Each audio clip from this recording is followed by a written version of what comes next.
Hello and welcome to my channel today, Boo, Snakes, and More. Today we're talking about DC's first 10 villains ranked by legacy. So please like this video and subscribe to the channel. First 10 villains. And for more videos like this, watch my other half channel, A&A Snakes and Stuff. My youngest son's channel, Henny's Toys and Games, or my oldest son's channel, Little Chris 10. Now let's dive into the video. Supervillains are a central part of the comic book universe. Why the heroes sit at the center of the story and inspire generations, villains are the ones pushing the plot forward. They give the heroes the opposition they need to show off what makes them so cool, interesting, and powerful. Nowadays, there are hundreds of villains who populate DC's comic book world, from mainstay classics like Reverse Flash and Darkseid. It's Darkseid! And Darkseid, the one-offs Ain't no seed. like Antichrist and the Brotherhood of the Monkey. What? First, there's a villain for every possible story and every potential hero. My name is Brotherhood of the Monkey. That sounds like some racial shit. Villains have run the story for nearly 90 years and will keep on doing just that, but everyone had to start somewhere.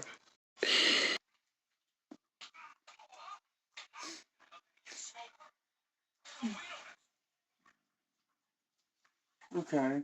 So who's number one? I'm trying to read it. Top here. Huh?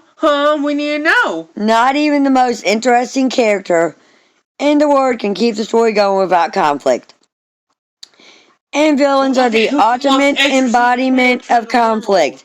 Today we're going to take a look back at DC's start of the villain game, ranking their first 10 supervillains by the legacy they've established since.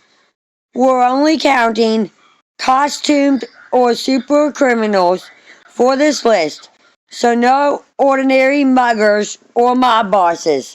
Hang on. This is all about the supervillains. Okay, then give So without further ado, let's dive right in. It's not your video! I don't care. I'm giving Nerf facts. I'm over here to give Nerf facts.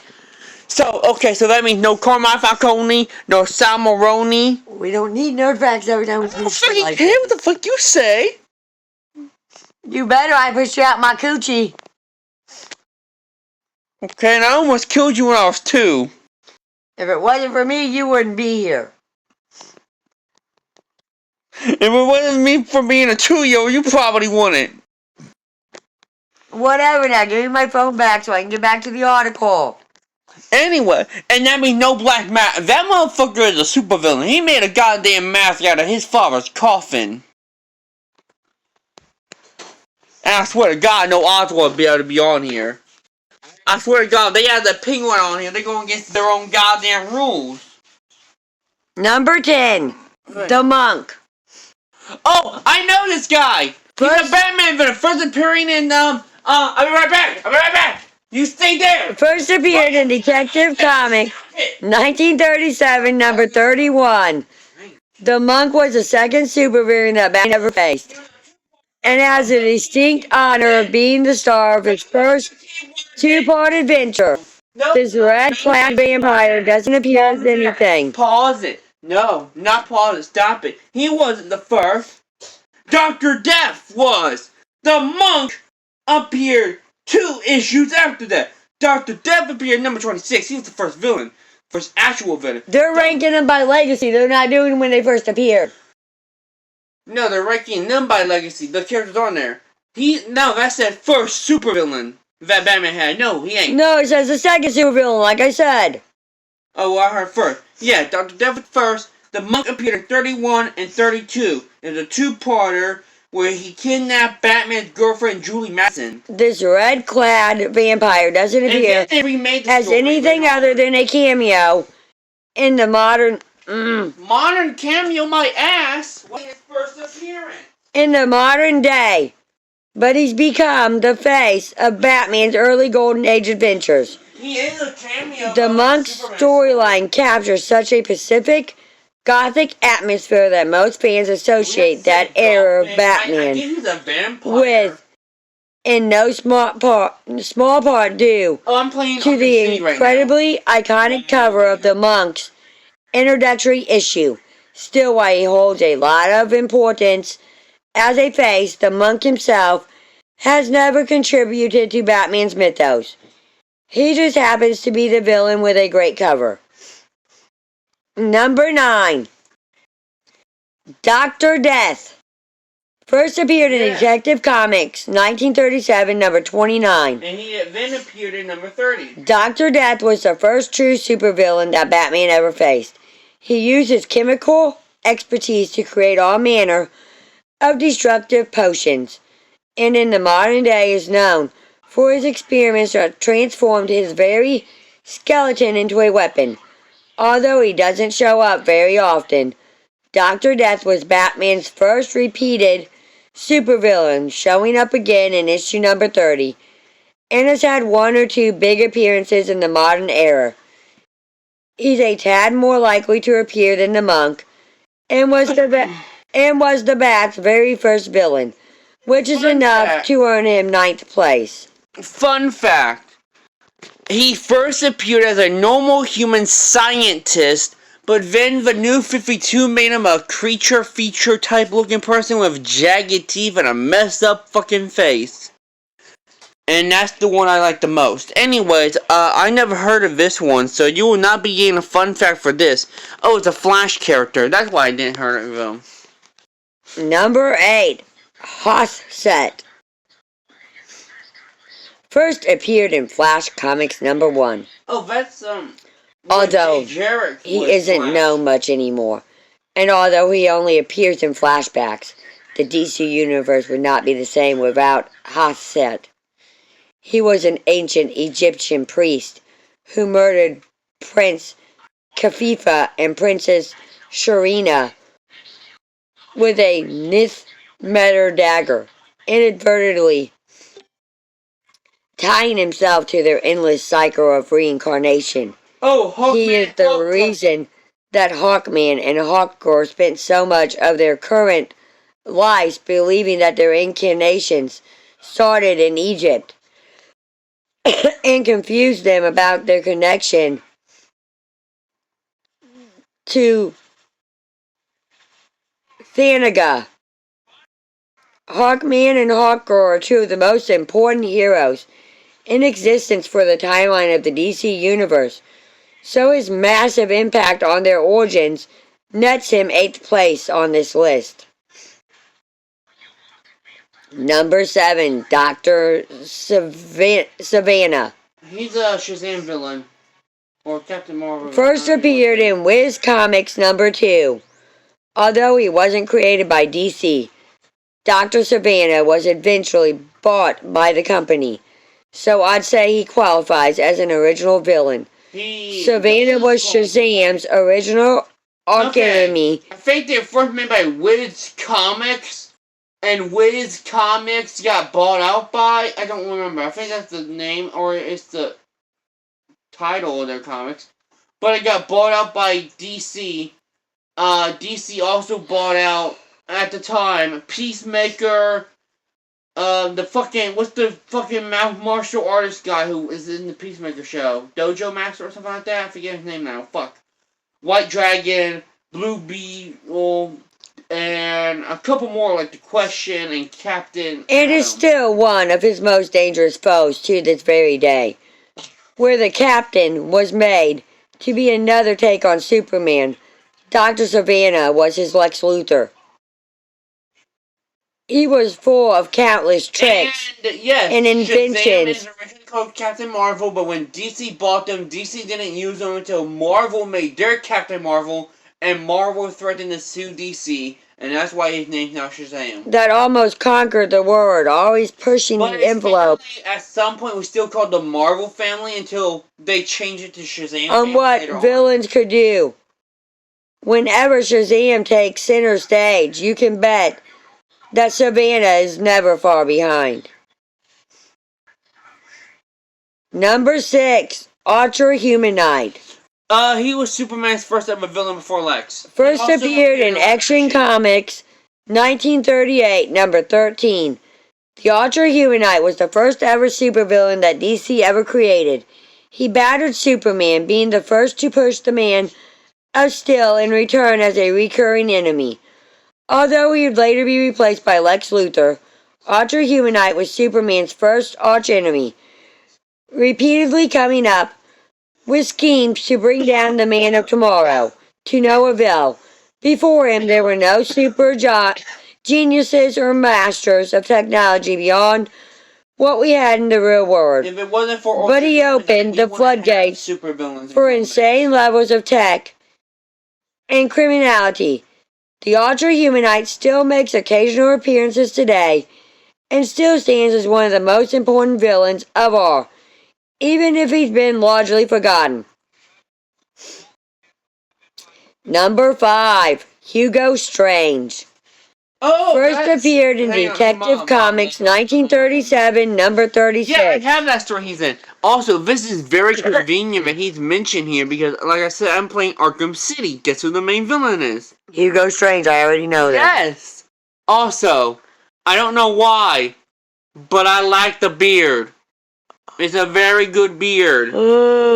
He needs to be in more stories. He also needs to be in a movie. He was in a show already. Hugo Strange has the distinct honor of being Batman's first arch nemesis. He is the first of Batman's villains who demonstrated real staying power, and why he's not as popular as someone like the Joker. He's one of Batman's best known villains. He's Batman's resident psychiatrist, being the villain who challenges Batman's perception of himself and the world around him. Hugo Strange has never reached the same heights as some of Batman's other villains, but he's definitely one of the most important ones around. Number 4, Clayface. Which one? First appeared in Detective Comics, 1937, number 40. He also appeared later on, like, around the time of... Okay, he appeared in number 40 as his first appearance. Get a drink.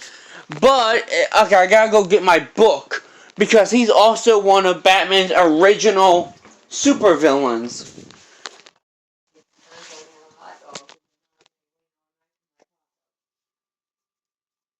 Or till tomorrow.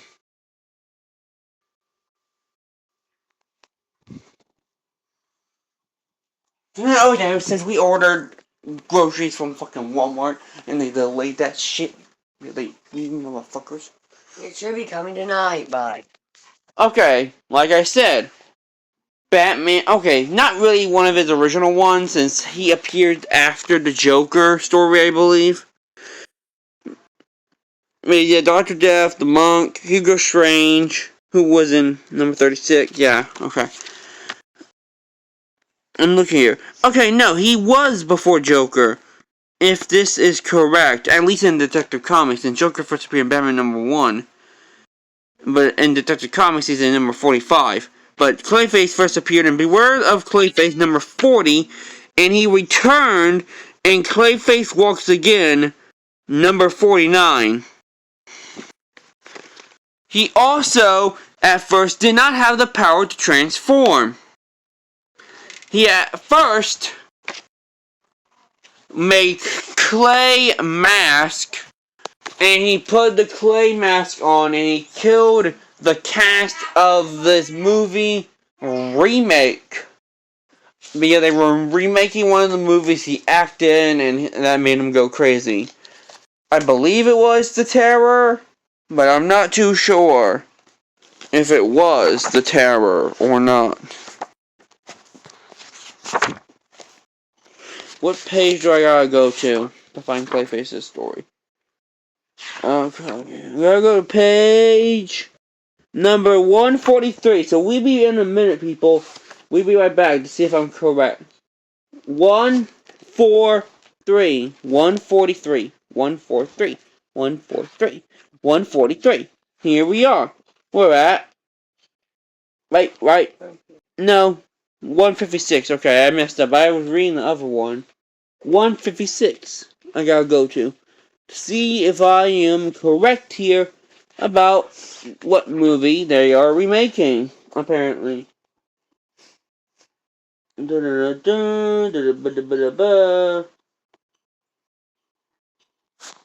believe it was The Terror, but yes, it was. They were making his film The Terror. Now can I read? Yes. I'm a big Batman nerd. If this were If you judging can't tell. villains by their legacy of others who have taken up the name, then Clayface would win by a country mile. There have been 5 distinct Clayfaces, Actually, 6 or although 7. the best known is definitely the first. 8, actually. Baser Carl. Basilo. Baslo Carl. Okay, there's been, like you said, about 8, but here are the main ones you need to know of. There are Baslo, who is the main one. Matt Hagen, who is confused for Baslo, especially when they both can transform. Preston Payne, who is not related to the other Clayfaces that cannot even transform, like Clayface. Sandra Fowler, I think her name is. She's the female Clayface. Sandra and Preston got together, I believe, and had another Clayface. There's one of the Clayface has been Batman's most enduring rogue, always being reinvented and reimagined for new angles and horrors. He started as an actor with a stretchy face or something, and is now made entirely of clay and can transform there's a Joker version of Clayface made from Clayface's into practically anything he wishes. A sample of him. He even has his own upcoming movie in the DCU. Yeah, hopefully. Which just goes to show how important Clayface's legacy is. Important? It's not about importance. They're using Batman. Number 3. To show off who Batman is, and Clayface deserved it. Catwoman. First appeared in Batman 1940, number 1. Also, the first appearance of Joker. So, isn't that weird how Batman's greatest love, and his greatest arch enemy or gay boyfriend, Selina Kyle, is the cat to the Dark Knight's bat. And that's been true ever since she swung onto the scene in its very first issue. She's DC's number 1 thief, able to break into anywhere with nothing but her own skills and determination whenever someone needs something stolen or to get into someplace they shouldn't. Oh, speaking of Catwoman, she's the gal to call. Beyond her indisputable skills, Catwoman is also one of Batman's main love interests, arguably being considered his main one. She's definitely his most enduring one, as almost every adaptation of the character has shown that these two are perfect for each other in every timeline. Okay, we're gonna talk. First, you should definitely read Batman Year 1, Catwoman, not Year 1, Year 1, that has a good scene in it, Catwoman When in Rome, and Long Halloween. Read Long Halloween before you read Catwoman When in Rome, but that's a good Catwoman story. Yeah, I just got done reading When in Rome a couple weeks ago. And we talk about love interest. I mean, the only other ones he's known for is Summer Gleason, Julie Madison, Vicky Vale, who are normal people. Can I just finish No. You waste your time talking. Then he dated White Rabbit in an Elseworlds comic, and she's a villain. He also dated Talia al Ghul, but she drugged him and raped him, so only thing Selina does is steal from him, betray him sometimes, and broke up his family and broke up their marriage. Number 2, Lex Luthor. First appeared in Action Comics 1938, number 23. Oh, Donald Trump. Lex Luthor Cancer patient is Superman's arch nemesis, and there's no debate that he's one of the most important supervillains of all time. So, Mom, who would you want as president, Trump or Lex? Lex. Why Ultra Humanite tried to match the Man of Steel. They're the same, though. They both hate immigrants. Lit the comic world on fire and provided a real challenge for Superman. Hang on. Today, he's regarded as the leading villain in the world, acting as the head whenever they band together in an attempt to defeat their enemies. He's led more events than anyone can name, and regularly shows everyone just what villains are capable of. He's a man like no other, but there's still exactly one villain who can be argued to have an even greater legacy than Luthor. It's the man who appeared in too many movies. I'm just trying to get this done. Hang on. If Superman was considered an immigrant, how would he get sent back to the place that he came from? He wouldn't, because it's no longer... Since his home planet got destroyed, so what would they do there? Like, for one. For two, Lex Luthor should be dead by now. The man is carrying around tons of radioactive rock on him. What do you get from radiation? Tons of it? Cancer! Number one, Motherfucker should be the dead! Joker. He should be dead too! He should have skin cancer! First appeared in Batman 1940, number one.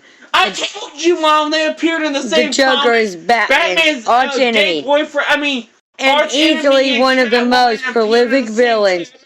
in all of existence. He's the crown prince of crime. He strolls into Gotham City and remakes it a day, leaving Batman to pick up the pieces as Joker pushes the boundaries of what evil means. Yeah, Batman He's been at the center of nearly every perfect Batman story and shows up more often and with more pizzazz than any other villain in history. The Joker has had nearly as many adaptations as Batman himself, The fuck? and as such is known by name by just about everyone who knows what a superhero is. The Joker defined what an arch enemy is supposed to be, and he keeps showing himself up to this very day.